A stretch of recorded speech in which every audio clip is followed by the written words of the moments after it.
मेरे भाइयों, इस क्लास में मैं आप लोगों के साथ जो हमारी क्लास 12th की जो हमारी दो बुक है हमारे पास, एक है मैक्रो इकोनॉमिक्स और एक है इंडियन इकोनॉमी वाली। तो जो इंडियन इकोनॉमी बुक है उसका मैं फर्स्ट चैप्टर स्टार्ट कर रहा हूँ आपके पास, on the eve of independence. आप हमारे इंडिया की क्या इकोनॉमी है, आर्थिक स्थिति क्या थी, क्या चीज़ें चल रही थी, उस सब की बात करेंगे। कब? जब हमारा देश, ऐसा समझ लो, आज़ाद होने वाला है ना। और आज़ाद होने से थोड़ा सा पहले की बात हो रही है, मतलब आज़ादी के टाइम की बात है, इस तरीके से। और आज़ादी से पहले क्या घटनाएं चल रही थी और उस टाइम पर क्या क्या चीज़ें होने वाली हैं, उन सब चीज़ों पे अब हम बात करेंगे। देखो, आज़ादी से पहले आपको ये बात पता है कि भारत जो था वो ब्रिटिश रूल के अंडर 200 साल तक रहा। उससे पहले मुगल्स थे, उससे पहले सुल्तान, दिल्ली सल्तनत, उससे पहले कुछ कुछ जो है इंडियन रूलर्स थे। इसका मतलब ये नहीं है पूरे इंडिया पे इंडियन रूलर्स का शासन नहीं था, कुछ कुछ पार्ट में चलता जा रहा था, लेकिन प्रॉपरली इस टाइम पर ब्रिटिश रूल ने 200 साल तक हम पे शासन करा। अगर आप इंडिया की प्रेजेंट इकोनॉमिक कंडीशन समझना चाहते हो, डेवलपमेंट की स्ट्रेटेजी की, भारत ने कैसे डेवलपमेंट करनी शुरू करी, क्या कैसे हालात थे, तो देखो, सिंपल सी चीज़ है। आपको ये समझना पड़ेगा कि आज़ादी से पहले हमारे क्या हाल थे, क्या चल रहा था इंडिया में। वो सारी चीज़ें समझनी बहुत ज़्यादा ज़रूरी है, तब जाके आप आगे की चीज़ों को देख पाओगे। तो आप ना एक तरीके से पूरी जर्नी देखोगे इन चैप्टर में। अभी आप यहाँ से देख रहे हो, फिर अगले चैप्टर में आप 1950 से 70-80 तक का देखोगे, फिर आप जो है थोड़े बहुत बदलाव देखोगे। 1991 में इकोनॉमिक रिफॉर्म्स आए, वो सारी चीज़ें आप इस पूरी इंडियन इकोनॉमी की बुक में देखने वाले हो, है ना। तो ब्रिटिश रूल का देखो, जो नींव माना जाता है वो बैटल ऑफ प्लासी हुई थी 1757 में, वहां से माना जाता है। मेन ऑब्जेक्टिव क्या था ना ब्रिटिश रूल का, वो ये नहीं था कि वो इंडिया में डेवलपमेंट करे। उनका सिंपल सा था कि India was use as a feeder economy, meaning that it's a natural resource, raw material and labour were exploited to support British economic growth. अंग्रेज जो ब्रिटिशर्स थे, ये सिर्फ अपनी इकोनॉमी की ग्रो कर रहे थे हमारे को यूज करके। हम एक तरीके से वो फीडर इकोनॉमी बना चुके थे, मतलब इंडिया को वो सिर्फ उसकी इकोनॉमी को वो खाते थे और अपना भला करते थे। जैसे आपके पास सामने, आपके पास दो घर हैं, आप अपने घर का पेट भरे जा रहे हो, और आपके पड़ोस में एक घर है, वो आप उसको एक्सप्लॉइट कर करके, इस्तेमाल कर करके सारा जो भी संसाधन है वो वहां से निचोड़े जा रहे हो।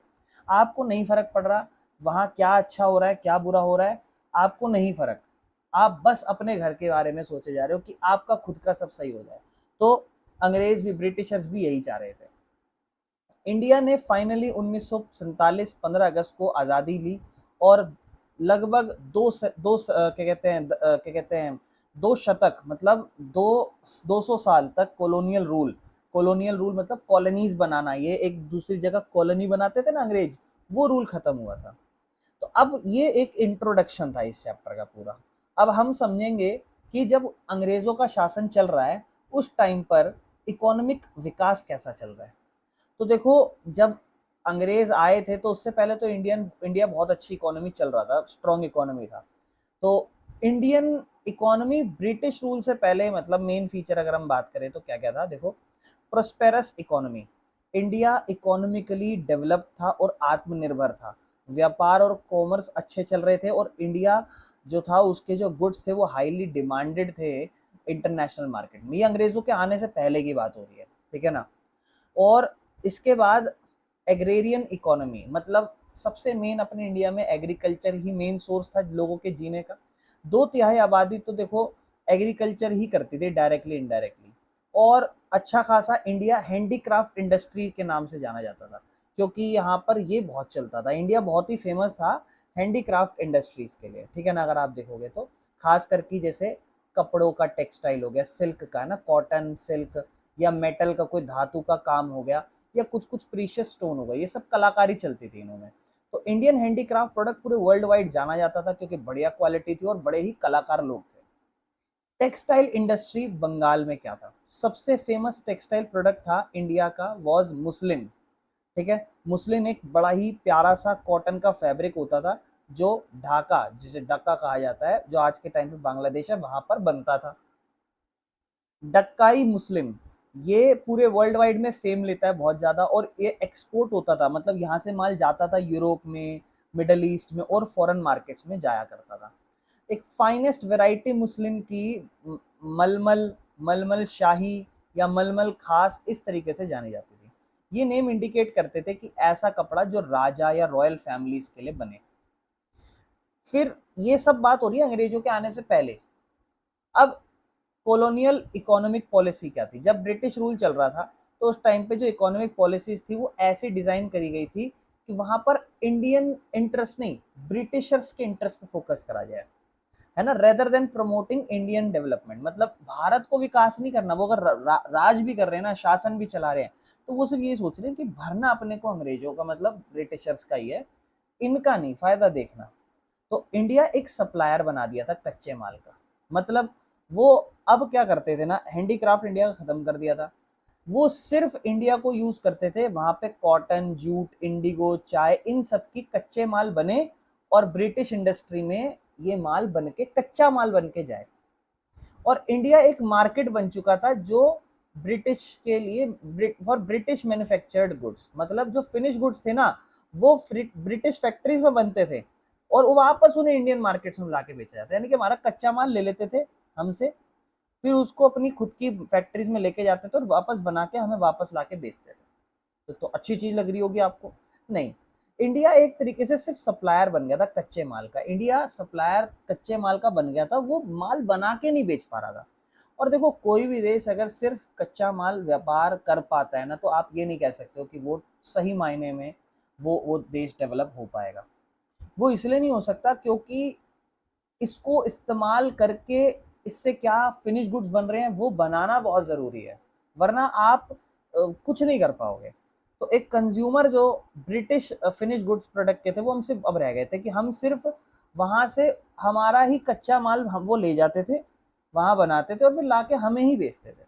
और इससे हमारा जो हैंडीक्राफ्ट था वो गिर भी गया था, क्योंकि अब वो मशीनों में बनाने की कोशिश कर रहे हैं। डी इंडस्ट्रियलाइजेशन मतलब डिक्लाइन हुआ हमारे जो पुराने हैंडीक्राफ्ट इंडस्ट्रीज का था, गिरावट आ गई, क्योंकि ब्रिटिश पॉलिसीज जो थी ना वो थी डी इंडस्ट्रियलाइजेशन। इंडस्ट्रियलाइजेशन मतलब इंडस्ट्री बढ़ाना, फैक्ट्री बढ़ाना, और ये है डी इंडस्ट्रियलाइजेशन। यानी कि अंग्रेज चाहते थे कि हमारे जैसे देश में डी इंडस्ट्रियलाइजेशन हो जाए, यानी कि जो हम हैंडीक्राफ्ट की इंडस्ट्री को बड़ा कर रहे थे ना, प्रमोट कर रहे थे, ये गिर जाए, खत्म हो जाए। बहुत सारे क्राफ्टमैन जो थे वो अपना काम धंधा खो चुके थे, क्योंकि वो मशीनों से नहीं कम्पीट कर सकते। मशीनें सस्ती भी बनाती थी, per unit cost, obviously machine महंगी आएगी, लेकिन उससे जो माल बनेगा वो सस्ता बनेगा और वो एक बार में बहुत सारा माल बन जाता था। और आपको पता है कोई भी हैंडीक्राफ्ट होता है सामान महंगा मिलता है। यहाँ कॉलोनियलिज्म का मतलब क्या है? एक ऐसा सिस्टम जिसमें एक देश दूसरे देश पे कंट्रोल करता है, अपनी कॉलोनी, अपने बसेरा जमा लेता है। किस तरीके से? राजनीतिक तौर पर, सरकार तौर पर और पैसों के तौर पर भी। इंडिया के केस में जो रूलिंग कंट्री थी वो ब्रिटेन थी और कॉलोनी उसने इंडिया पे बनाई थी। और ब्रिटेन ने इंडियन इकोनॉमिक पॉलिसीज को जो है कंट्रोल कर लिया था अपने खुद के इंटरेस्ट के लिए, जो कि रिजल्ट ये हुआ कि जो भारत की इकोनॉमी थी ना मेरे भाइयों, बहुत ही ज़्यादा बैकवर्ड, पीछे होती गई थी और अंडर डेवलपमेंट हो रही थी। मतलब यहाँ कुछ विकास नहीं हो रहा था, क्योंकि आप खुद सोचो ना, वो इस देश में कुछ नहीं, वो सिर्फ कच्चा माल के लिए इस्तेमाल कर रहे, कुछ नहीं कर रहे, कोई फायदा भला नहीं कर रहे हमारा। और इससे हुआ low national income and per capita income. अब सोचो उस टाइम पे भी, मतलब हमारी जो देश की इनकम निकल रही, लोग जो कमा रहे हैं, वो नहीं, वो सिर्फ कच्चा माल बेच पा रहे हैं। और जो एक इंसान की कमाई है, जो आप पर कैपिटा इनकम कैसे निकालते हो, पूरे देश की क्या करते हो, कमाई कितनी है और उसमें आबादी कितनी, दोनों को डिवाइड करते हो, वो भी बहुत कम थी। तो आप जो थे इकोनॉमिक कंडीशन नेशनल इनकम और पर कैपिटा इनकम से बता सकते हो। नेशनल इनकम एक देश में उस देश के नागरिक कितना कमा रहे हैं, और पर कैपिटा इनकम मैंने भी आपको बताया। तो नेशनल इनकम का एस्टिमेशन करें अगर हम, तो ब्रिटिश गवर्नमेंट ने जो क्या कहते हैं, made no sincere effort to estimate Indian national income and per capita. मतलब उनको कोई इंटरेस्ट भी नहीं था। तो ठीक है, क्या है, हम कौन सा कुछ कर रहे हैं जो इसको कैलकुलेट करके सोचे हो जी हमने बड़ा बढ़िया काम करा। लेकिन कुछ इकोनॉमिस्ट थे जिन्होंने अटेम्प्ट करा कि ये एस्टिमेट पता लगाया जाए, जैसे दादा भाई नरोजी है ना, और विलियम दिग्बाय है ना, फिनले शिराज करके, और ऐसे करके दो चार नाम है। इनमें से जो VKRV राव है, उनका एस्टिमेट सबसे ज्यादा इंपॉर्टेंट माना जाता था। ठीक है, ग्रोथ रेट क्या था हमारे देश का? ग्रोथ रेट क्या था, हमारा देश कितना ग्रो कर रहा था?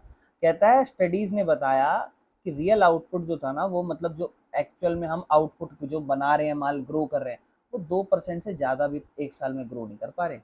और एवरेज पर capita income growth 0.5% per year थी। मतलब ऑन एन एवरेज एक इंसान की जो इनकम पर कैपिटा बढ़ भी रही है ना, वो इससे ज़्यादा नहीं बढ़ रही, 0.5%। अगर कोई 100 रुपये कमा रहा है तो अगले साल पर इंसान वो 100 मान लो 5 100.5 रुपये कमा पाएगा। इसका आप 0.51% भी नहीं है।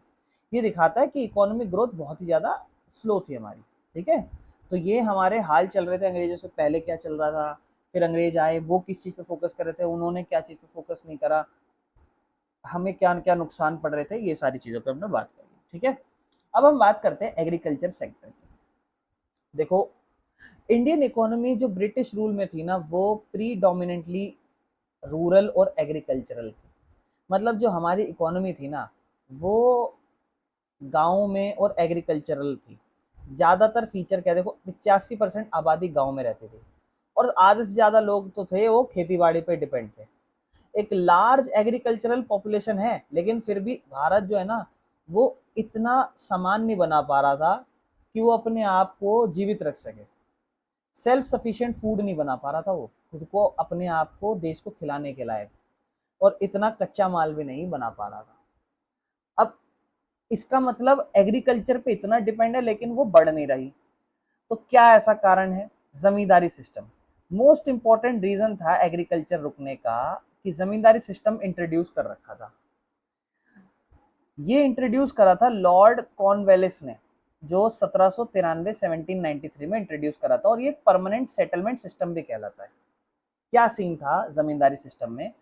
जमींदार जो थे ना, वो ओनर लैंड के माने जाते थे। फार्मर्स कल्टीवेट करते थे जमीन, मतलब वो आके उस पर खेती बाड़ी करते थे, और जो जमींदार है वो ओनर है जमीन के। जमींदार कलेक्टेड रेंट या लगान फ्रॉम फार्मर्स। जमींदार कहते थे तुम यहाँ आओ, हमारे खेत पे काम करो, और हम तुमसे किराया लेंगे क्योंकि तुम हमारे खेतों में आके काम कर रहे हो। ठीक है, और फिर वो जमींदार क्या करते थे, रेवेन्यू जो भी उनसे किराया लेते थे वो सब अंग्रेजों को चुका देते थे। तो जमींदार एक तरीके से बिचौलिए के तौर पर काम कर रहे थे किसान और अंग्रेजों के बीच में। लेकिन इसमें कमी क्या थी? फार्मर्स के साथ बहुत एक्सप्लॉइटेशन होता था कि जमींदार ना बहुत ज्यादा लगान लेता था, और इंटरेस्ट जो था एग्रीकल्चरल डेवलपमेंट में, मतलब जो प्राइमरी मकसद था ना रेवेन्यू कलेक्शन का, वो रेवेन्यू कनेक्ट, हाँ मतलब कि जो एग्रीकल्चरल डेवलपमेंट थी ना, उसमें मेन मकसद सबका पता है क्या था, पैसा कमाओ, ना कि एग्रीकल्चर को इम्प्रूव करो, ये था।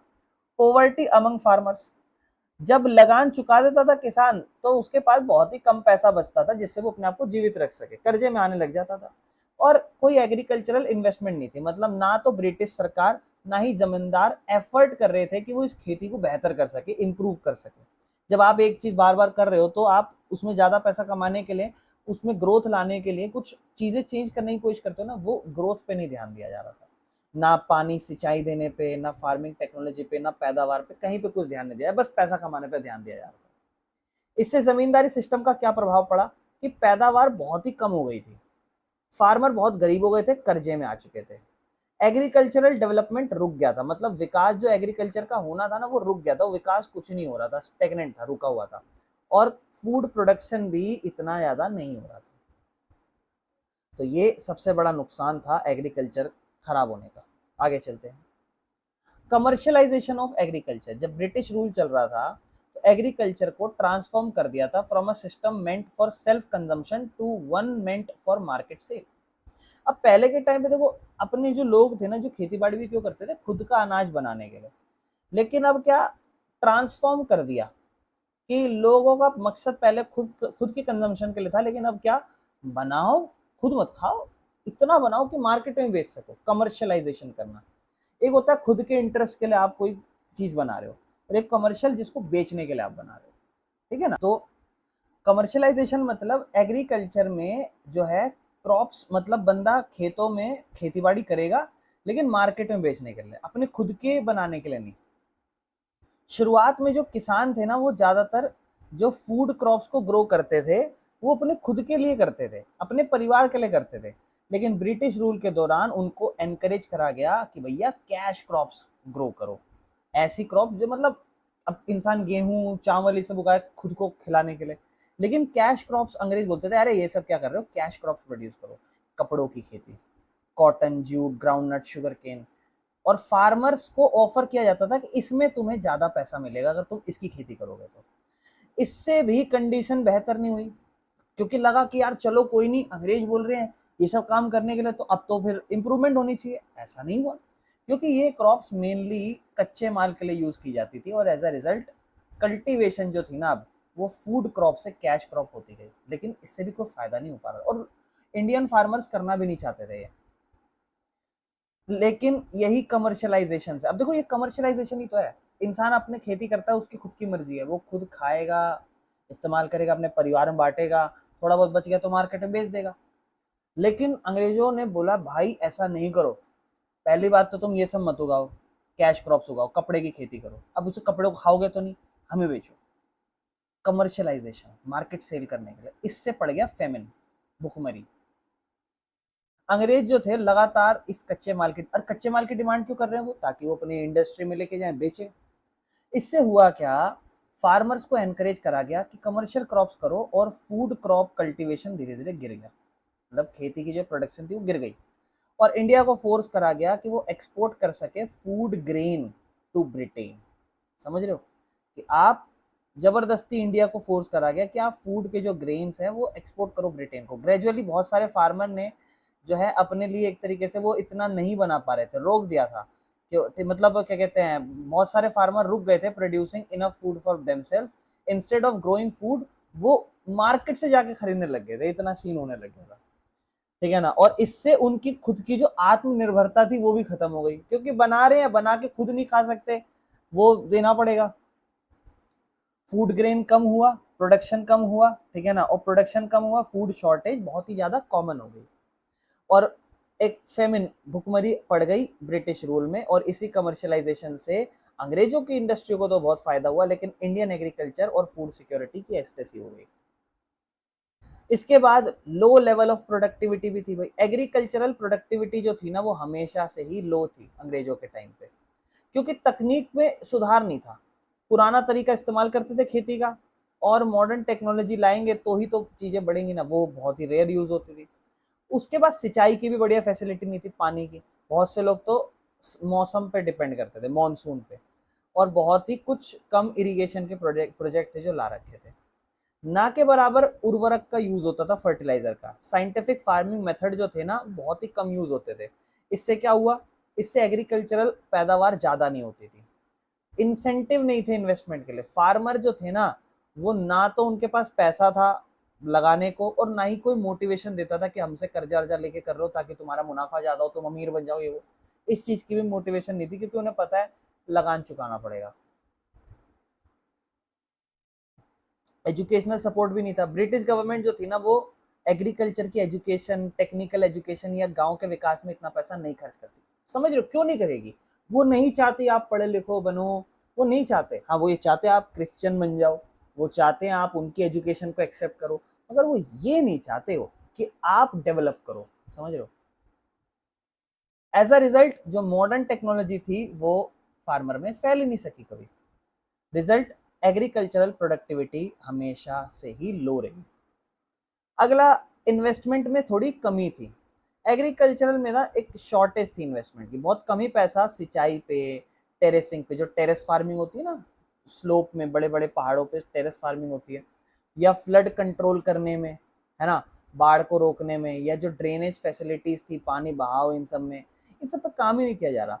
कुछ फार्मर्स जो थे ना वो कमर्शियल क्रॉप्स पे शिफ्ट हो गए थे, यानी कि वो सब जो करने कैश क्रॉप्स उस पे, लेकिन ज्यादातर जो स्मॉल फार्मर या किराएदार वाले फार्मर्स थे ना उनके पास ना तो पैसा है, ना मॉडर्न टेक्नोलॉजीज थी, ना कोई संसाधन था, ना इतना पैसा था कि इन्वेस्ट कर सके, इसलिए उनका जो डेवलपमेंट है वो तो स्लो ही रहा। एक होता था शेयर क्रॉपिंग। शेयर क्रॉपिंग एक फार्मिंग अरेंजमेंट है जहां पर एक लैंड ओनर अलाउ करता है किराएदार को कि वो खेती कर सकता है, और इन रिटर्न वो थोड़ा सा अपनी खेती का जो भी माल बना रहा है वो उसको लैंड ओनर को दे दे। Adverse effect of partition on agriculture, जब देश आजाद हो रहा था तो भारत और पाकिस्तान बंटवारा, और इससे इंडियन एग्रीकल्चर और डैमेज होता है। क्यों, लॉस ऑफ फर्टाइल लैंड, ज्यादातर जो पैदावार जमीन थी वो कुछ पाकिस्तान में चली गई। Loss of jute producing area, almost जो एंटायर जूट प्रोड्यूसिंग एरिया था जो ईस्ट पाकिस्तान, जो आज के टाइम पे बांग्लादेश है, वो वहां चला गया, क्योंकि वो भी पहले पाकिस्तान था। एज अ रिजल्ट इंडिया जो रॉ कच्चा जूट बनाता था वो खो गया, जूट इंडस्ट्री जो थी वहां शॉर्टेज आने लगी, और इंडियन इंडस्ट्री बहुत ही ज्यादा सफर करने लगी। इंडस्ट्रियल सेक्टर की बात करते हैं मेरे भाइयों। इससे पहले हमने एग्रीकल्चर सेक्टर की बात करी कि कितना बुरा हाल चल रहा है अंग्रेजों के टाइम पे। अब हम बात करेंगे यहाँ पर इंडस्ट्रियल सेक्टर में क्या है। देखो, इंडिया का हैंडीक्राफ्ट इंडस्ट्री बहुत बढ़िया था, इंटरनेशनली लोग जानते थे कि हाँ जी ये बनाते हैं बढ़िया। लेकिन ब्रिटिश रूल में इंडिया फेल हो गया था कि वो और डेवलप कर सके। क्यों? क्योंकि उन्होंने हैंडीक्राफ्ट को डिक्लाइन करा दिया था, वो मार्केट ही खा गए हमारी। कैसे? कॉम्पीट नहीं करके, हाँ कम्पीट करा फैक्ट्रियों से, मशीनों से, उन्होंने, हम नहीं कर पाए कम्पीट। ब्रिटिश सिस्टमेटिकली पूरा इंडियन हैंडीक्राफ्ट ट्रेडिशनल सिस्टम खा गया। और उस टाइम पर कोई जो है स्ट्रॉन्ग मॉडर्न इंडस्ट्रियल सेक्टर भी नहीं था। मतलब they did not allow a strong, मतलब उन्होंने हमारे खुद के जो इंडिया में कोई स्ट्रॉन्ग इंडस्ट्री को भी सपोर्ट नहीं करा। तो वो हमारा सेक्टर भी खा गए और ना हमें कोई दूसरे सेक्टर में ग्रो करने भी दिया या हमको सपोर्ट भी करा। मेन मकसद क्या था ये डी इंडस्ट्रियलाइजेशन का? देखो, ब्रिटिश ने टू फोल्ड पॉलिसी खेली। Two fold policy, first object क्या था? सस्ता माल इंडिया से ही लेना फॉर ब्रिटिश इंडस्ट्री, जैसे कॉटन, जूट, इंडिगो, इनको बोला कि बना के दो हमें सस्ते में, हम लेके जाएंगे। दूसरा मकसद, वो जो कच्चे माल से फिनिश गुड्स बनाया ना, उसको हमारे यहाँ पे आके महंगे में बेचने लग गए और इससे उन्हें ज्यादा फायदा हुआ। तो ये होती है टू फोल्ड पॉलिसी। मुझे उम्मीद है आपको समझ में आई होगी टू फोल्ड पॉलिसी का क्या सीन है, ये अंग्रेज कर रहे थे। सोचो रीजन क्या है भाई हैंडीक्राफ्ट गिरने का। दूसरा, पहला तो डिस्क्रिमिनेटरी टैरिफ पॉलिसी। ये टैरिफ पॉलिसी क्या? देखो, आप सुनते हो टैरिफ टैरिफ है ना, ये सब बढ़ा दिया, ये सब सीन देखना क्या होता है। इस पॉलिसी में अंग्रेजों ने बोला कि अगर हम कच्चा माल इंडिया से ब्रिटिश ब्रिटेन लेके जाते हैं तो एक्सपोर्ट कहलाएगा ये, इस पे कोई भी ड्यूटी नहीं है। लेकिन जब वही माल अंग्रेजों के यहाँ बन जाएगा ब्रिटेन में और उसको इंडियन को चाहिए, तो जो है वो बिना कोई रेस्ट्रिक्शंस के आ सकता है। क्योंकि हर देश क्या करता है, हर देश अपने देश में चाहता है बाहर से सामान ना आए। अगर बाहर से सामान आ रहा है तो हर देश क्या करता है, उस पर ड्यूटीज लगाता है, टैक्स लगाता है। अंग्रेजों ने क्या कहा कि कोई टैक्स नहीं लगेगा, ब्रिटेन से आराम से सामान फ्री में आएगा बिना कोई टैक्स की ड्यूटी के। तो ये तो गलत चीज हो गया। हम बाहर सामान बेचेंगे तो उस पर भी फ्री कर दिया, इजी है, कोई दिक्कत नहीं है। और दूसरा, जब बाहर से सामान आएगा तो हमें उन पर टैक्स लगाना चाहिए ताकि वो ज्यादा कैप्चर ना करे मार्केट, लेकिन हमने उन्हें फ्री कर रखा है। और इंडियन हैंडीक्राफ्ट पे उन्होंने टैक्स लगा दिए। बोला कि अगर तुम्हें एक्सपोर्ट करना है तो बहुत ज्यादा हाई ड्यूटी देनी पड़ेगी। इससे हुआ क्या, बाहर जब हम कोई माल 100 रुपए में बेच रहे हैं मान लो, अब उन्होंने ड्यूटी लगा दी, मान लो वो 100 से नहीं है वो 150 में जाएगा, ये टैक्स देना पड़ेगा मान लो। बाहर 150 में लोग खरीदना पसंद नहीं करेंगे, वो कहेंगे भाई खरीद, छोड़ो हम क्या खरीदें, कहीं और से खरीद लेंगे, या फिर हम कुछ ऐसा सामान खरीद लेंगे जो फैक्ट्रियों में बनाया जा रहा है, मॉडर्न तरीके से बनाया जा रहा है। तो मार्केट खा रहे हैं। रिजल्ट हुआ क्या, ब्रिटिश प्रोडक्ट बाढ़ के तौर पर इंडियन मार्केट में बहे, ठीक है। और इंडियन हैंडीक्राफ्ट जो था वो डोमेस्टिक मार्केट, यहाँ देश की मार्केट तो खो गया। क्यों? क्योंकि बाहर से बना बनाया माल आ रहा है अंग्रेजों का। और दूसरा, हम फॉरेन मार्केट भी नहीं बेच सकते सामान। क्यों? क्योंकि वहाँ हमारा सामान अब महंगा पड़ रहा है, ठीक है। तो उल्टा प्रभाव पड़ा हैंडीक्राफ्ट इंडस्ट्री का। और उल्टा प्रभाव कैसा पड़ा, जब ये गिरी तो अनएम्प्लॉयमेंट बहुत ज़्यादा ऊंची हो गई। क्योंकि अब जो कलाकार थे वो अपनी नौकरी खो चुके हैं, वो काम नहीं कर सकते, वो बाहर महंगा बिकेगा, कोई खरीदेगा नहीं। बहुत सारे लोग बोले कि भाई एग्रीकल्चर में चले जाते हैं, छोड़ो। इससे एक पहला। दूसरा, increase in import of finish goods, बाहर से फिनिश गुड्स ज़्यादा आने लगे, क्योंकि जब इंडिया में बनेगा ही नहीं तो वो जो सस्ते से सस्ते माल बाहर से आ रहे हैं उनसे कम्पीट भी नहीं कर सकते। तो जो ब्रिटिश गुड्स की डिमांड थी वो भी बढ़ गई और जो मैन्युफैक्चर्ड गुड्स थे वो भी बढ़ गए। और इंडिया जो था वो इंक्रीजिंगली डिपेंड हो गया ब्रिटिश इंडस्ट्री पर। दूसरा, हमारा कैपिटल गुड्स की बहुत कमी थी। कैपिटल गुड्स समझते हो, बड़ी बड़ी मशीनें खरीदना, एक होता है ना, मतलब स्टॉक स्टॉक टाइप गुड्स, छोटा गुड्स। एक कैपिटल गुड्स, बड़े बड़े सामान खरीदना है, बेचना। तो कैपिटल गुड मतलब मशीन खरीदना, इक्विपमेंट खरीदना मैन्युफैक्चरिंग के लिए, जैसे ये सब है ना। तो सिचुएशन क्या थी अंग्रेजों के टाइम पे, इंडिया के पास कैपिटल गुड्स कम थे, है ना, वो यानी कि इंडस्ट्री कम होगी। और अंग्रेज चाहते थे इस सेक्टर को बिल्कुल ही इग्नोर करना। उनका मकसद था कि इंडिया जो है ना वो हम पे डिपेंड रहे, मशीनों पे, इन सामानों पे या टेक्नोलॉजी पे, इंडस्ट्री की। एज अ रिजल्ट होता क्या है, इंडस्ट्रियलाइजेशन इंडिया की कमजोरी रही, ठीक है ना। फिर इससे जीडीपी कम हो जाती है। क्यों? क्योंकि सामान बन ही नहीं रहा ना। अब तक तो चलो हैंडीक्राफ्ट बन रहा था, अब जीडीपी कम हो गई आपकी, ग्रॉस वैल्यू एडेड बहुत ज़्यादा कम रही है आपकी, और इंडस्ट्री जो थी ना एक, वो आपकी ग्रो नहीं कर रही है। एग्रीकल्चर कर रहा है थोड़ा बहुत हल्का फुल्का, पर वो भी इतना नहीं कर रहा। और दूसरा, इंडस्ट्री तो खत्म ही हो रही है। दूसरा, पब्लिक सेक्टर, सरकार होती है एक तरीके से, सरकार है ही कौन, अंग्रेज है, उनका बड़ा कम रोल है, क्योंकि वो हमारे इंडस्ट्रियों में इन्वेस्ट करना नहीं चाहते। वो चाहते थे ना कि ये भाड़ में जाए, हमें क्या लेना देना इनसे, उनका सोचना ये था। इसीलिए इंडिया जो था वो डेवलप नहीं कर सका एक स्ट्रॉन्ग इंडस्ट्रियल बेस। और पब्लिक सेक्टर ज़्यादातर सिर्फ क्या थी, रेलवे संभालते थे, power generation, communication, port, port मतलब बंदरगाह जहाँ पानी के जहाज आते हैं, ये सरकार के डिपार्टमेंट वहीं पे ध्यान दिया। और इंडिया इंडस्ट्रियली जो है वो बहुत बैकवर्ड हो गया था अंग्रेजों के टाइम पे। Modern industries existing before independence, कुछ ऐसी इंडस्ट्री भी होगी जो इससे पहले एग्जिस्ट करती होगी। बोलता है कुछ मॉडर्न इंडस्ट्री थी जो प्राइवेट सेक्टर की इमर्ज हुई थी, उन्होंने इनिशिएटिव लिए थे आगे थे। मेन फीचर्स क्या थे, क्योंकि वो कॉटन की टेक्सटाइल इंडस्ट्री थी जो इंडियंस के द्वारा डोमिनेट की जाती थी, ज़्यादातर महाराष्ट्र और गुजरात के अंदर थी। जूट की इंडस्ट्री अंग्रेजों के द्वारा डोमिनेट की जाती थी, ज़्यादातर बंगाल के अंदर। टिस्को सोचो कब की है, 1907 में इस्टेब्लिश हुई थी जमशेदपुर में, और आज के टाइम पे जमशेदपुर झारखंड के अंदर है। और सबसे इंपॉर्टेंट इंडस्ट्रियल डेवलपमेंट थी हमारे इंडिया की। कुछ और इंडस्ट्रीज थी जब सेकेंड वर्ल्ड वॉर हुई, तो इंडस्ट्री जैसे कि शुगर, सीमेंट, पेपर, ये सब भी धीरे धीरे डेवलप करना शुरू करे। ठीक है, कोई दिक्कत तो नहीं है। यहाँ पे हमारा अगला टॉपिक भी खत्म हो जाता है, दैट इज फॉरेन ट्रेड। मुझे उम्मीद है आप इसको बहुत अच्छे से समझ गए होंगे।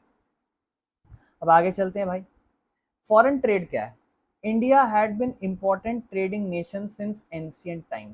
पुराने समय से इंडिया व्यापार में देखो बहुत ही ज़्यादा रहा है इन्वॉल्व। ब्रिटिश की पॉलिसीज हालांकि बहुत ज़्यादा हमारे चीज़ों को चेंज कर गई थी, हमारा पूरा ढांचा बदल गई थी। तो क्या क्या हुआ था, अब हम क्या एक्सपोर्ट इम्पोर्ट करते थे, अब हम लोग एक्सपोर्टर थे। जो छोटे छोटे कच्चे माल होते हैं वो हम बाहर बेचते थे, और जो फिनिश गुड पूरे तैयार है वो हम बाहर से लेते थे। ऐसा हाल करा दिया था हमारा। रॉ सिल्क, कच्चा सिल्क, कॉटन, वूल, सब कच्चा माल है। देखो शुगर, इंडिको, जूट, ये सब कच्चे माल है। ये सब तो ये बाहर भिजवाते थे और अपने खुद के यहीं भिजवा लेते थे ताकि फिनिश गुड्स बना के हमें भेज दें। और उस सेम टाइम पे इंडिया जो था ना वो कॉटन के कपड़े, textile, silk goods, woollen clothes, machinery, मतलब वो फिनिश गुड बन के आ रहे हैं, वो हमें खरीदना पड़ता था। तो हम एक्सपोर्टर थे सिर्फ कच्चे माल के, और फिनिश गुड्स को हम इम्पोर्ट करते थे। दूसरा भाई, मोनोपोली कंट्रोल था, ब्रिटिश रूल, मतलब अकेले शासन चला रही है। ब्रिटिश गवर्नमेंट जो थी ना पूरा कंट्रोल खुद फॉरेन ट्रेड का संभालती थी।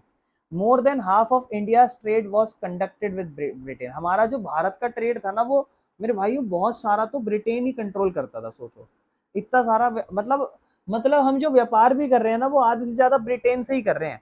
बचा हुआ थोड़ा चाइना से, या फिर सेलोन, श्रीलंका से, पर्शियन मतलब ईरान से, इन सब से।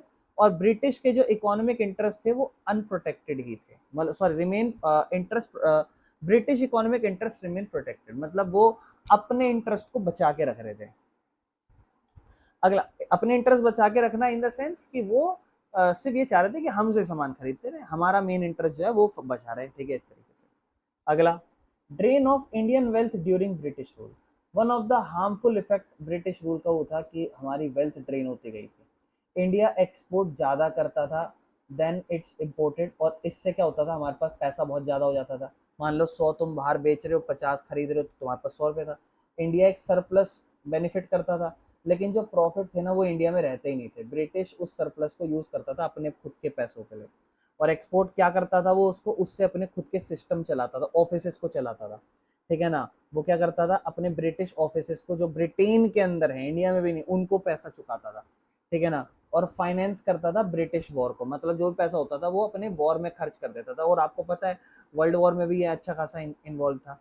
जो भी पैसा हमारे यहाँ से कमाते थे वो उसको वो वॉर्स में खर्च करते थे। पेमेंट फॉर इनविजिबल इम्पोर्ट, जो एक्सपोर्ट का सरप्लस हम पे करते थे, invisible use to pay for invisible item such as administrative charge and other service control by Britain.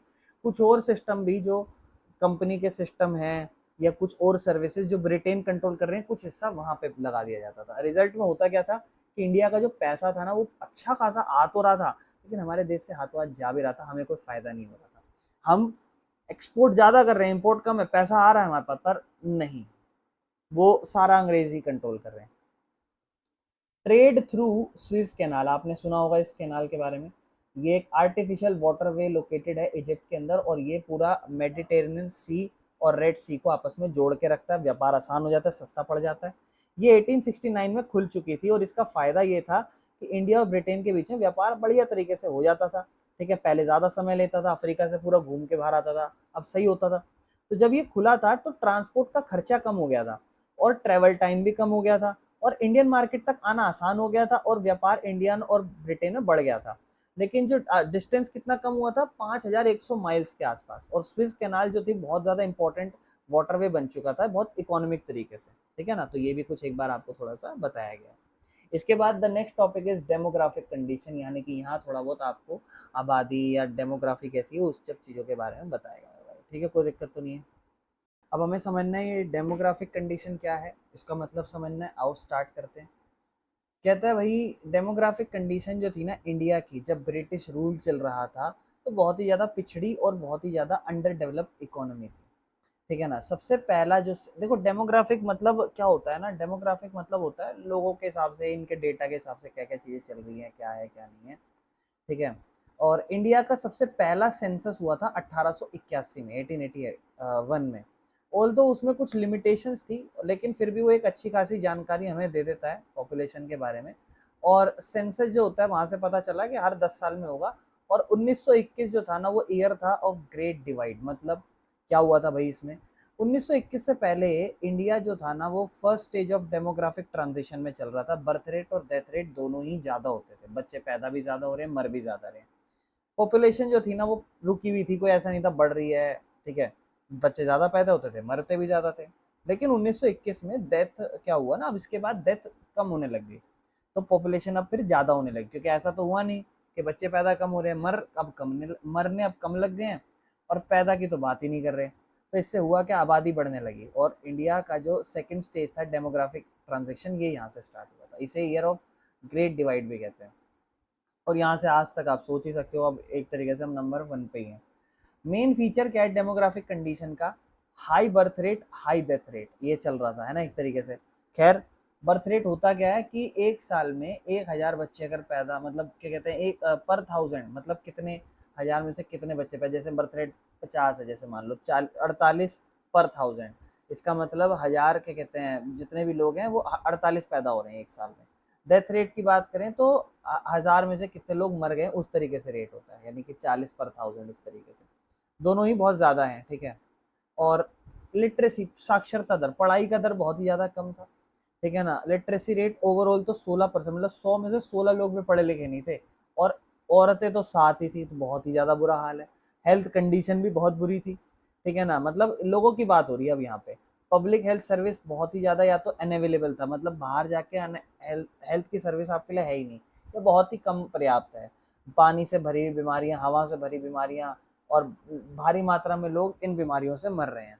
उसके बाद इन्फेंट मोर्टेलिटी रेट जो होता है, मतलब एक साल में 1000 बच्चे पैदा हुए तो उसमें से कितने बच्चे मर गए, बहुत ज्यादा था, 218 था भाई, बहुत ही ज्यादा था। ठीक है। और लो एक्सपेक्टेंसी, मतलब लाइफ सोचो, एवरेज लाइफ उस टाइम पे 32 साल थी, लोग 32 साल जी रहे थे, इसे समझ रहे हो, बहुत बुरा हाल था। मर जाते थे लोग, एवरेज निकल के कमा रही है। वैसे तो देखो उस टाइम पे ऐसा कहा जाता है, पुराने टाइम पे लोग बहुत जीते थे, ये वो ऐसा जिए तो जी गए, नहीं तो जल्दी मर गए, बीमारियां लग गई, कोई उस तरीके से होता नहीं। जैसे पुराने जमाने में बेटा आते, क्या कहते हैं, ऐसे कह देते हैं लोग कि 8 बच्चे थे, 9 बच्चे थे, 3 मर गए, 4 मर गए, वो वाला हिसाब है। ठीक है ना। गरीबी भर बढ़ती जा रही थी। ऑल दो, क्या कहता है कि एक्यूरेट पॉवर्टी डाटा तो अवेलेबल नहीं है, लेकिन गरीबी बहुत ज़्यादा बढ़ी हुई थी, इनकम कम थी लोगों की, पुअर कंडीशन थी, और माल न्यूट्रिशन, भुखमरी का बहुत बुरा हाल था, बेरोजगारी थी। ठीक है ना। कंक्लूजन क्या हुआ, ब्रिटिश रूल तो था ना बहुत ही बुरा हो रहा था। अगर डेमोग्राफिक तरीके से देखोगे तो क्या प्रॉब्लम थी, पैदा ज़्यादा हो रहे हैं, मर भी ज़्यादा रहे हैं, लिटरेसी रेट कम है, पढ़े लिखे कम है, हेल्थ केयर बहुत बुरा है, बच्चे पैदा होते ही एक साल के अंदर जल्दी मर जाते हैं, एक्सपेक्टेंसी, लोग ज़्यादा नहीं जी रहे, गरीबी बहुत भर भर के। ठीक है। इसके बाद अगला टॉपिक आता है ऑक्यूपेशनल स्ट्रक्चर, लोग क्या काम कर रहे हैं, क्या काम करते हैं। उसका अगर हम डिस्ट्रीब्यूशन करें तो अलग अलग सेक्टर है, आपको पता है। प्राइमरी सेक्टर में नेचुरल संसाधन, एग्रीकल्चर, खेती बाड़ी, फिशिंग कर लेना, जंगल में फॉरेस्ट्री, है ना, जंगल के प्रोडक्ट्स का इस्तेमाल करना, एनिमल हस्बेंड्री, पशुपालन करना, ठीक है ना, गाय भैंस पालना, माइनिंग करना, है ना, खदानें, सोना चांदी, कोयला। ये सेक्टर ज्यादातर जो थे ना, वो कच्चा माल बनाते थे दूसरे सेक्टर के लिए। फिर सेकेंडरी सेक्टर में कुछ काम करते थे, जैसे गन्ना उगा लिया, कंस्ट्रक्शन, पावर जनरेशन, ठीक है ना, और सॉरी गन्ना उगाने लिया, चीनी बना ली, वो प्राइमरी में हो रहा है, और फिर ये सेकेंडरी में कन्वर्ट कर रहे हैं। इंडस्ट्री में थोड़ा बहुत काम, पावर जनरेशन, ये सब ये सेकेंडरी थी, क्योंकि कच्चे माल पे डिपेंड होती थी ये वाली। फिर आती थी टेरिजरी सेक्टर, जहाँ transport, education, finance, government administration, banking, ये सब आ जाता है। और क्या कहते हैं, इसकी ग्रोथ ज़्यादातर प्राइमरी और सेकेंडरी पे डिपेंड करती है। तो अंग्रेजों के टाइम पे क्या सीन था, हम ज़्यादातर प्राइमरी सेक्टर में ही काम कर रहे थे, ठीक है ना, 75-70% लोग यहीं पे काम कर रहे हैं, 10% लोग मैन्युफैक्चरिंग इंडस्ट्री में काम कर रहे हैं, और 15 से 20% लोग सर्विस सेक्टर में काम कर रहे हैं। तो बहुत बुरा हाल है। अलग अलग इलाकों का अलग सीन था। क्या कहता है, ज्यादातर जो गिरावट आ रही थी ना एग्रीकल्चर की डिपेंडेंस की, वो तमिलनाडु, आंध्र प्रदेश, साउथ के देशों में थोड़ा बहुत लोग जो थे ना, वो क्या कर रहे थे, मैन्युफैक्चरिंग या सर्विस एक्टिविटी में काम करना शुरू कर रहे थे, ठीक है ना। तो मीनिंग ऑफ मद्रास प्रेसिडेंसी एक केस आ जाता है यहाँ पे। 1937 से पहले जो मद्रास की प्रेसिडेंसी थी, जो आज के टाइम पे आंध्र प्रदेश है एक तरीके से, जो ज्यादातर तमिलनाडु, कुछ केरला, कुछ पार्ट ऑफ कर्नाटका, ओडिशा, तेलंगाना, ये सब आए थे, ये यहाँ पर एग्रीकल्चर की डिपेंडेंस तो थोड़ा सा दिख रहा था, जहाँ जहाँ इंक्रीज हुई, जहाँ खेती बाड़ी, उड़ीसा में, राजस्थान में और पंजाब में, ये ज्यादातर खेती बाड़ी पर डिपेंड होते गए, ठीक है ना। लेकिन कुछ कुछ ऐसे देश थे साउथ के, जिन्होंने सेकेंडरी मैन्युफैक्चरिंग इन पे ध्यान देना शुरू कर दिया था।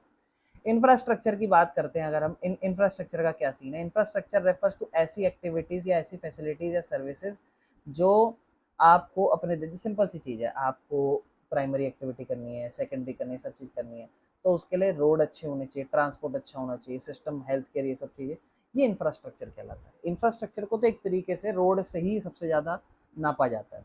कैसे? ऐसी एक्टिविटी जैसे ट्रांसपोर्ट अच्छा हो, बातचीत, कम्युनिकेशन अच्छी हो, जैसे रेडियो, टीवी, जानकारी, एनर्जी मतलब बिजली अच्छी हो अवेलेबल, बैंकिंग सर्विस, ये सब ये इंफ्रास्ट्रक्चर में आता है। सामाजिक इंफ्रास्ट्रक्चर की बात करोगे तो हेल्थ अच्छी हो, पढ़े लिखे लोग हो, सबके पास मकान हो। कैसा सीन था अंग्रेजों के टाइम पे? बोलता है कुछ डेवलपमेंट हुई, रोड ठीक थे थोड़े, रेलवे ठीक थे, पोर्ट ठीक था, वाटर ट्रांसपोर्ट भी ठीक था, पोस्ट वाला सिस्टम चलता था, टेलीग्राफ वाला सिस्टम। लेकिन ये ज्यादातर सिर्फ अंग्रेज अपने इंटरेस्ट के लिए फोकस करते थे, ऐसा नहीं कि हमें भारत में डेवलपमेंट लानी है, ठीक है। रोड जो थे ना, वो अभी भी इतनी पर्याप्त नहीं थी। रीजन यही था कि ब्रिटिश गवर्नमेंट जो थी ना, वो सिर्फ अपने इलाकों में जहां उन्हें जरूरत है वहां पे पर्पस काम करती थी, ठीक है ना, ताकि वो अपनी ट्रूप्स को इधर से उधर मूव करा सके। प्रॉब्लम ये थी कि एक शॉर्टेज आ रही थी बाकी सारे रोड्स की गांव के इलाकों में, तो वहां उन्हें फर्क ही नहीं पड़ रहा ना, कुछ भी हो हमें क्या लेना देना अंग्रेजों के हिसाब से। तो गांव तो कुछ अभी भी गर्मी, मतलब बारिश के टाइम पे आइसोलेटेड थे बहुत ज़्यादा, ठीक है ना, और ट्रांसपोर्ट बहुत मुश्किल था। और जब फेमिन हुआ था, भुखमरी आई थी, नेचुरल डिजास्टर आ जाता था, तो वहां तक पहुंच पाना बहुत मुश्किल हो जाता था। इसके बाद रेलवे की बात करें तो रेलवे सबसे इंपॉर्टेंट कंट्रीब्यूशन है ब्रिटिश रूल का। रेलवे इंट्रोड्यूस हुआ था 1850 में। सबसे पहली पैसेंजर ट्रेन जो चली थी वो मुंबई से थाने चली थी, बॉम्बे से थाने, 34 किलोमीटर, 16 अप्रैल 1853 में। और इम्पोर्टेंस इसकी ये थी कि पूरा देश इकट्ठा हो गया था, क्योंकि ये हर अलग अलग जगहों पे कनेक्ट होने लग गई थी ना। तो जो ज्योग्राफिकल बैरियर्स थे, बंदा साउथ में भी जा सकता है, नॉर्थ में भी आ सकता है, अलग अलग इलाकों के बैरियर्स थे, खत्म हो गए, कम्युनिकेशन थोड़ी अच्छी हुई थी, और एक इकट्ठापन हुआ था, ठीक है। इकोनॉमिक डेवलपमेंट में बहुत बढ़िया था, सामान इधर से उधर जाता था, कच्चा माल इधर से उधर, ट्रेड, व्यापार थोड़ा बड़ा था इससे, ठीक है। एयर और वाटर ट्रांसपोर्ट, जो ब्रिटिश गवर्नमेंट थी उसने कोशिश करी कि वो एयर और वाटर ट्रांसपोर्ट को भी थोड़ा डेवलप करे। हाँ, ये जो प्रोग्रेस थी इतनी ज़्यादा नहीं हुई थी और इतनी सेटिस्फैक्ट्री नहीं थी, ठीक है। वाटर ट्रांसपोर्ट जो थे, कुछ इनलैंड वाटरवे डेवलप किए गए थे, बहुत सारे प्रोजेक्ट अनसक्सेसफुल हो गए थे, ठीक है। एग्जाम्पल जैसे उड़ीसा कोस्ट कैनल बनाया था एक हाई कोस्ट पे, लेकिन वो रेलवे के जितना कम्पीट नहीं कर पाया और बाद में जाके उसको बंद कर दिया। एयर ट्रांसपोर्ट की बात करें तो जो डेवलपमेंट थी, aviation started slowly during British rule, तो इतना नहीं, थोड़ा बहुत हो रहा था कि हाँ जी कर रहे हैं इसमें डेवलपमेंट। एक सिग्निफिकेंट कंट्रीब्यूशन जेआरटी टाटा से आता है, जो पायनियर बने थे ऑफ इंडियन एविएशन 1932 के अंदर, ठीक है। ये जो कंट्रीब्यूशन है ये थोड़े याद रखना। कम्युनिकेशन में बात करें, कहता है कम्युनिकेशन फैसिलिटीज मेनली जो इसके अंदर थी वो पोस्टल सर्विस थी, टेलीग्राफ सर्विस थी, ये कुछ सर्विसेज थी। टेलीग्राफ सिस्टम में आपको कहता है ब्रिटिश ने इंट्रोड्यूस करा था बिजली वाला टेलीग्राफ सिस्टम। हाँ, ये थोड़ा महंगा था, लेकिन इससे लॉ एंड ऑर्डर और एडमिनिस्ट्रेटिव सिस्टम बढ़िया चल रहा होता था, ठीक है। तो पोस्ट सर्विस में भी थोड़ा बहुत ठीक था। पोस्टल सर्विस, अच्छा ये तो बेटा सुल्तानों के टाइम से भी बढ़िया ही था पोस्टल सर्विस। तो पोस्टल सर्विस जो थी ना, वो कम्युनिकेशन प्रोवाइड करती थी और लोगों को थोड़ा बहुत इधर से उधर चीजें कम्युनिकेशन करने में आसान होती थी। हाँ, ये इतना इफेक्टिव नहीं थी कि पूरे देश की आबादी के लिए बहुत ज्यादा फर्क पड़े। हाँ, पॉजिटिव इफेक्ट क्या था रेलवे का, तो देखो पॉजिटिव यही था कि देश इकट्ठा हुआ था और व्यापार बढ़ा था, और नेगेटिव तो यही था कि क्या कहते हैं, इससे थोड़ा कमर्शलाइजेशन एग्रीकल्चर का बढ़ा था, क्योंकि यहीं से अब अंग्रेजों ने सोचा था कि क्यों ना हम अपना कमर्शलाइजेशन पे ध्यान दें, कैश क्रॉप्स पे ध्यान दें, वो इनसे बनवाने पे फोर्स किया जाता था उनको, ठीक है ना, जिस वजह से आगे जाके लोग जो थे वो अब क्या कहते हैं अपने खुद के लिए खाना नहीं बना पाते थे, और इससे सिर्फ ब्रिटिशर्स को ही फायदा होता था और कुछ नहीं था। इंफ्रास्ट्रक्चर डेवलपमेंट का रीजन क्या होता है, देखो ब्रिटिश जो थे ना वो प्राइमरली डेवलप नहीं कर पाए इंफ्रास्ट्रक्चर अपने इंडियंस के भले के लिए, क्योंकि उनका मेन मकसद अपना खुद का फायदा करना था। अगर मेरे को एक रेलवे लाइन बिछानी है उससे मेरा फायदा तो ही मैं बिछाऊंगा उस तरीके से। पर्पस उनका ये आप समझ रहे हो ना, मिलिट्री पर्पस था, या कच्चा माल अगर उन्हें वहां से चाहिए, या उनको रेलवे का पर्पस, उनका सिंपल तीन रीजन था। एक तो वो कंट्रोल करना चाहते थे पूरा इंडिया की टेरिटरी को, जहां से ज्यादा सामान निकाला जा सके वहां वह रेलवे बिछाई। दूसरा, फॉरेन ट्रेड को भी एक्सपोर्ट बड़ा करना चाहते थे, पोर्ट बनाना चाहते थे, है ना, एक्सपोर्ट आसान हो जाए इसीलिए। और तीसरा, इन्वेस्टमेंट अपॉर्चुनिटी, रेलवेज जो थी ना वो थोड़ी फायदेमंद साबित हो रही थी ब्रिटिश इन्वेस्टर्स के रूप में, तो उन्हें लग रहा था कि चलो सही है। पर्पस क्या था इलेक्ट्रिक टेलीग्राफ के पीछे, तो इलेक्ट्रिक टेलीग्राफ जो था ना वो primarily law and order maintain करने के लिए लाया गया था, लेकिन इससे ब्रिटिश की जो एडमिनिस्ट्रेशन थी उसको स्ट्रॉन्ग करने के लिए किया जाया था, और कम्युनिकेशन बेहतर हो इसलिए किया जाना चाहिए था। तो ये सारी कुछ फायदे आपने पढ़े इंफ्रास्ट्रक्चर इन सब चीजों को लेके, जो मैंने आपको एक तरीके से समझाए हैं। लेकिन अब कंक्लूजन क्या निकलता है, तो कंक्लूजन के ऊपर बात करें, जब इंडिया इंडिपेंडेंट हुआ 200 साल बाद, तो हम देखते हैं कि एवरी सेक्टर जो था ना इकोनॉमी को, हम देख पा रहे हैं कि देखो इन्होंने क्या क्या सीन करा था। मेजर प्रॉब्लम क्या निकली थी हमारे देश की, कि हमारा देश अंग्रेज शासन में कुछ अच्छा नहीं चला। पर कैपिटा इनकम, इंसान की कमाई बहुत कम है, खेती बाड़ी पे डिपेंड है, जमींदारी सिस्टम बहुत बेकार है, पुराने तरीके हैं खेती बाड़ी के, भुखमरी आ जाती है, हैंडीक्राफ्ट पूरा ख़त्म हो चुका है हमारा, हमारा इंडस्ट्रियल डेवलपमेंट बहुत कमज़ोर हो चुका है, और ब्रिटिश की जो कॉलोनियल पॉलिसीज थी ना वो पूरे हमारी इंडियन इकोनॉमी को डैमेज कर चुकी थी। ये सब हमने समझ लिया था। कहता है ब्रिटिश रूल जो थे ना वो सिस्टमेटिक लूट के गए थे, हम एक्सप्लॉइट करके गए थे हमारे साथ। मेन फॉर्म क्या था, हमारे एग्रीकल्चर पीछे कर गए वो, ठीक है ना, उन्हें सिर्फ अपने सामान से मतलब था, एग्रीकल्चर पीछे ही रहा था, ठीक है। कमर्शलाइजेशन से हम ये लगता है कि हाँ चलो थोड़ा फायदा हुआ होगा, पर वो सिर्फ उनको ही फायदा हुआ था, और हमारी इंडस्ट्री डिस्ट्रॉय कर गए थे, हैंडीक्राफ्ट जो चल रही थी उसको खत्म कर गए थे, और कुछ इम्प्रूव नहीं करके गए हमारे लिए, और डिस्क्रिमिनेशन करते थे हमारे साथ, है ना। ब्रिटिश पॉलिसीज को फेवर करते थे, अपने गुड्स जो बनते थे उनको बढ़िया फ्री में बेचते थे, और हमारे गुड्स पे टैक्स लगा देते थे ज़्यादातर। और क्या कहते हैं, ट्रांसफॉर्मेशन कर दिया था, हमें सिर्फ सप्लायर बना के छोड़ दिया था कि हम सिर्फ कच्चा माल सप्लाई कर सकते हैं, फिनिश गुड्स नहीं, फिनिश गुड्स तो हमें बाहर से ही लेना पड़ेगा, ठीक है ना। इंफ्रास्ट्रक्चर फॉर ब्रिटिश बेनिफिट, देखो रोड, रेलवे, पोर्ट, ये सब थोड़ा सा डेवलप करा, लेकिन ये भी सिर्फ वो अपने मकसद के लिए करते थे, अपने फायदे के लिए करते थे, हमारे लिए कुछ खास नहीं करके गए। इकोनॉमिक ड्रेन, वो देखो ह्यूज, याद है बहुत सारा पैसा रहता था हमारे पास अच्छा खासा, हम क्या करते थे, एक्सपोर्ट करते थे कच्चे माल का भी, वो भी पैसा वो अपने फायदे के लिए ही लूट लेते थे हमसे। तो रिजल्ट क्या है इनके एक्सप्लॉइटेशन का, हमारे देश में बहुत गरीबी आई, हमारी इकोनॉमी रुक गई, स्टेगनेंट मतलब रुक जाना, पिछड़ी हो गई, और हमारा पैसा खत्म होता गया। हाँ, क्या अंग्रेजों के कुछ पॉजिटिव कॉन्ट्रीब्यूशंस थे, हाँ थोड़ा बहुत एग्रीकल्चर में ग्रोथ थी, क्योंकि जो प्रोडक्शन थी वो कहीं ना कहीं बड़ी थी, ज़्यादा से ज़्यादा ज़मीन, क्योंकि वो चाहते थे ना कहीं की खेती हो, ताकि वो उन्हें टैक्स ज़्यादा मिल सके और कच्चा माल ज़्यादा से ज़्यादा बन सके, तो वो थोड़ी बहुत डेवलपमेंट हुई थी। ट्रांसपोर्ट थोड़ा बेहतर हो गया था, ठीक है, टाइम थोड़ा कम लगता था, और ट्रांसपोर्ट रोड रेलवे थोड़ा सही हुआ था, लेकिन वो भी उनके खुद के फायदे के लिए था। लेकिन क्या उससे हमें कुछ फायदा हुआ, हाँ। चेक ऑन फेमिन, रोड और रेलवे इसलिए बनाए थे ताकि सामान अब इधर से उधर ज्यादा आसानी से पहुंच सके, तो भुखमरी जैसी हालात तो ना ही हो, ठीक है ना, तो ये एक थोड़ा बहुत फायदा हुआ था।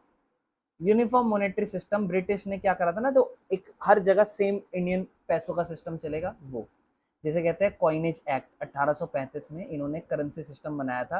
तो ब्रिटिश ने बैंकिंग इंस्टीट्यूशन बनाए थे जो पैसा लेना, लोन या डोमेस्टिक व्यापार करना, फॉरेन व्यापार करना, उसके लिए सपोर्ट करता था, और बढ़िया एडमिनिस्ट्रेटिव सिस्टम बनाने की कोशिश करी थी जो ब्रिटिश। अब देखो हम जो रूल्स पॉलिसी जो चीजें चलाते थे बहुत सारी हमने अपने कॉन्स्टिट्यूशन में उनसे अडेप्ट करी है।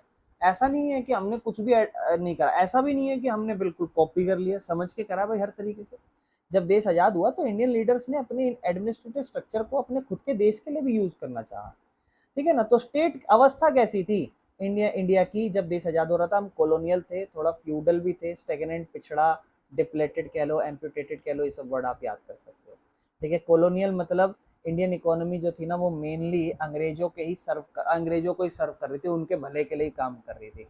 पैसा हमारा लुट गया था, कच्चा माल सारा सप्लाई जो था उसी को हम करते थे, कमर्शलाइजेशन, बहुत बुरा इतिहास, ये सारी चीजें।